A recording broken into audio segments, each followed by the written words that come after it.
Three of the greatest military commanders in history tried to conquer Russia: Charles XII of Sweden, Napoleon Bonaparte, Adolf Hitler. Between them, they commanded the most powerful armies of their respective eras. Experienced, well-supplied, battle-hardened, leading forces that had already defeated every other enemy they faced. All three failed. All three lost their armies. Two of them never recovered. And here is what makes this strange. Russia has almost no natural defensive borders, no ocean, no mountain chain separating it from the West.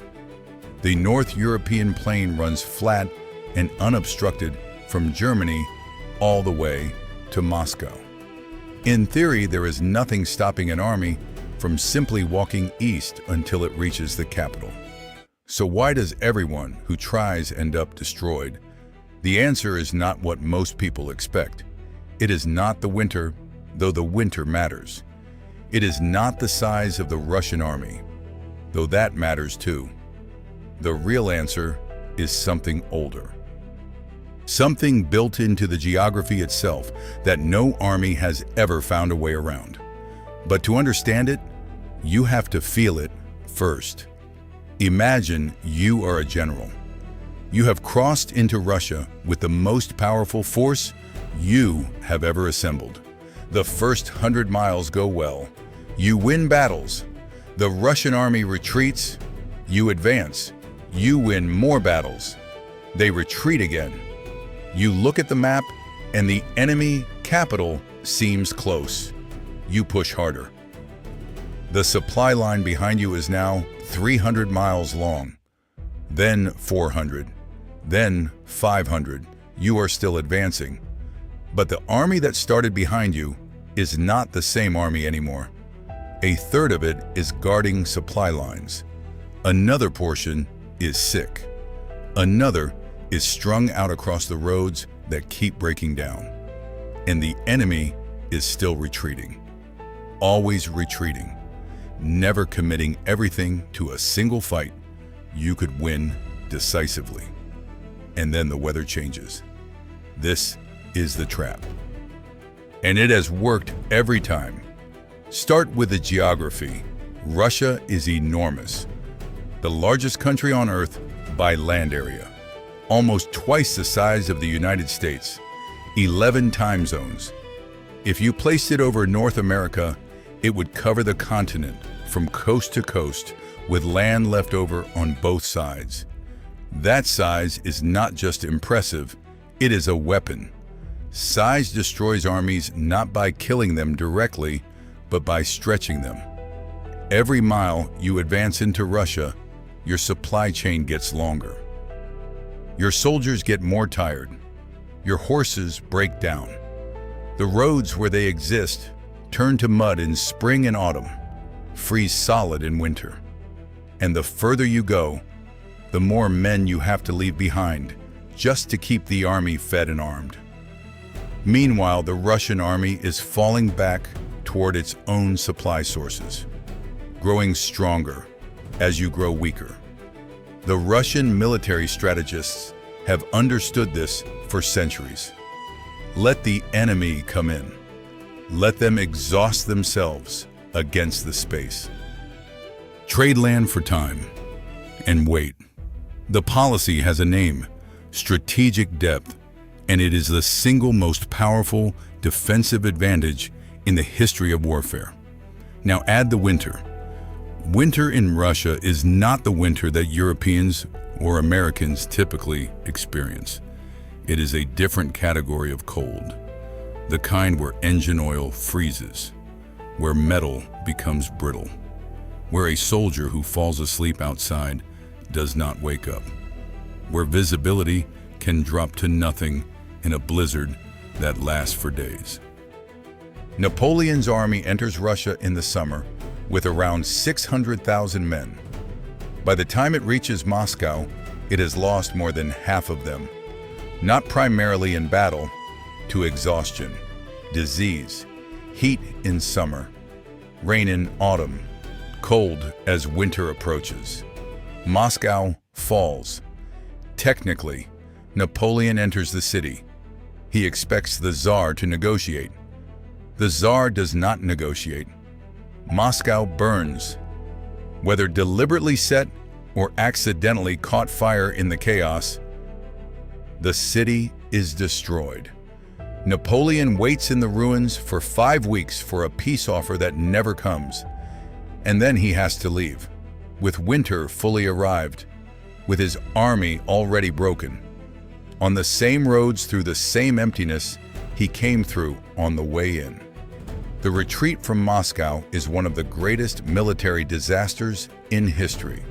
Fewer than 100,000 of the original force make it back. And what did Napoleon actually lose? He crossed a flat plain. He won battles. He took the capital. He did everything right by the logic of European warfare. The country itself defeated him. Now jump forward 130 years. Germany launches the largest military operation in history. Operation Barbarossa. 3 million soldiers, 3,000 tanks, 2,000 aircraft, 3 separate army groups, each one capable of destroying most of the armies in the world. They advance fast, hundreds of miles in the first weeks. The Soviet army is caught by surprise. Entire formations are encircled.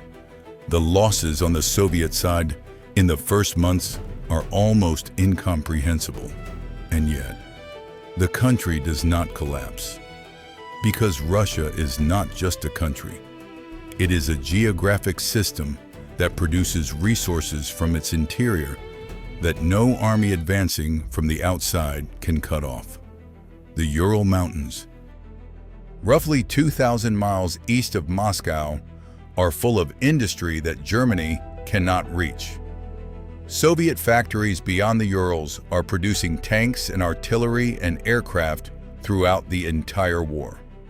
The deeper Germany advances, the further those factories are from the front line. Germany reaches the suburbs of Moscow.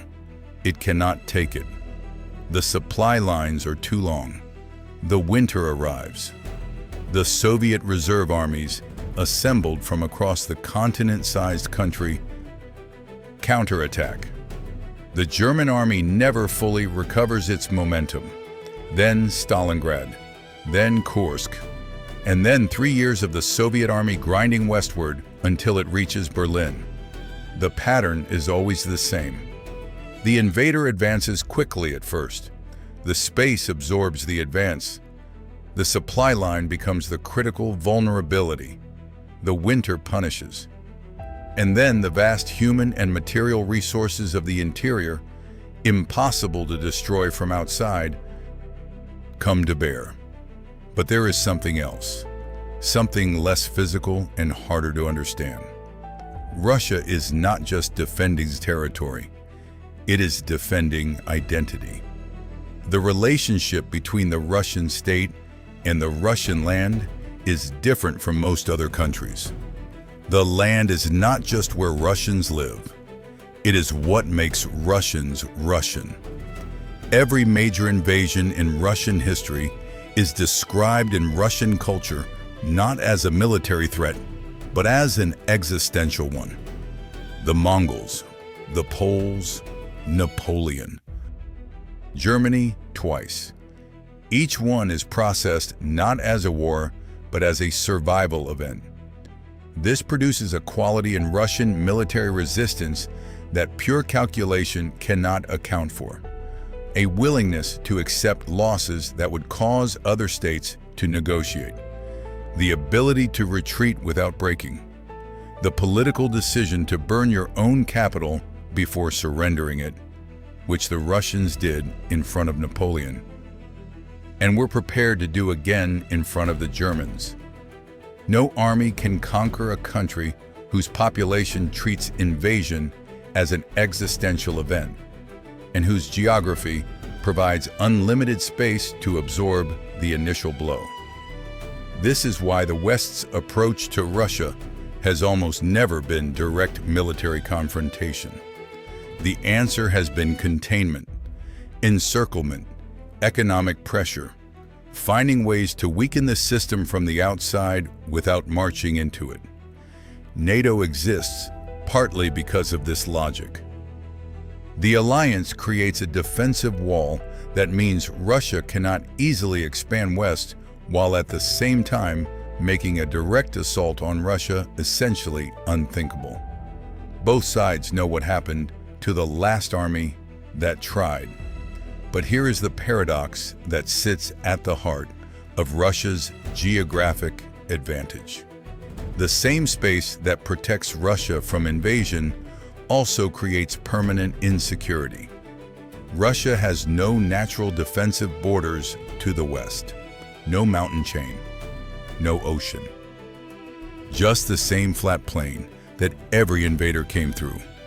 Russia cannot feel secure unless it controls the territory between itself and potential enemies. But controlling that territory means expanding into it.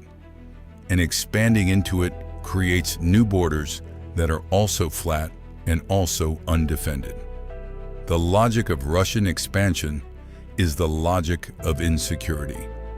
Every buffer zone creates a new frontier that needs its own buffer zone.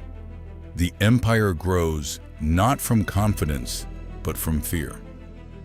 This has been true for centuries, and it is still true today. The geography has not changed. The plain is still flat. The winters are still brutal. The distances are still enormous.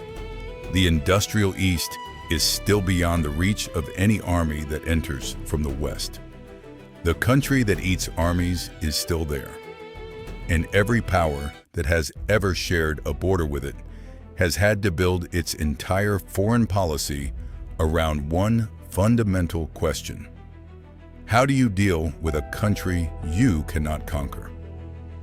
You learn to live next to it, or you try to reshape it from within, or you simply wait, but you do not march in. History is very clear on what happens when you march in.